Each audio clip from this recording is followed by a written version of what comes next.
ప్రజాపాలన దినోత్సవం సందర్భంగా మెదక్, సిద్దిపేట, సంగారెడ్డి జిల్లాల్లో వేడుకలు ఘనంగా జరిగాయి.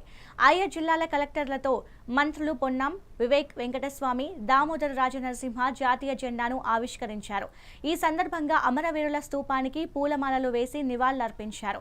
అమరవీరుల త్యాగాలను వారు కొనియాడారు. ప్రజా ఆకాంక్షల మేరకు ఏర్పడిన కాంగ్రెస్ ప్రభుత్వం రేవంత్ రెడ్డి నాయకత్వంలో ముందుకు పోతుందన్నారు. ప్రభుత్వం ఏర్పడిన 4 రోజుల్లోనే 6 గ్యారంటీల్లోని కొన్ని పథకాలను అమలు చేయడం ప్రారంభించామని మంత్రి తెలిపారు. మహిళలకు ఆర్టీసీ బస్సులో ఉచిత ప్రయాణం, ఆరోగ్యశ్రీ పెంపు వంటి అనేక సంక్షేమ కార్యక్రమాలను ప్రభుత్వం చేపట్టిందని వివరించారు. రాష్ట్రంలో విద్యకు ప్రాధాన్యం ప్రభుత్వం ఇస్తుందని, ప్రభుత్వ పాఠశాలలను బలోపేతం చేయాల్సిన అవసరం ఉందని స్పష్టం చేశారు.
ప్రతి తెలంగాణ నడిబొడ్డులో పరిపాలనా కేంద్రంలో నేనున్నానని ధీటుగా నిలిచినటువంటి చాకలి ఐలమ్మ, గుడ్డి కొమరయ్య, షేక్ బందగి, ముగలయ్య, మాన్య మధ్యవర్యులు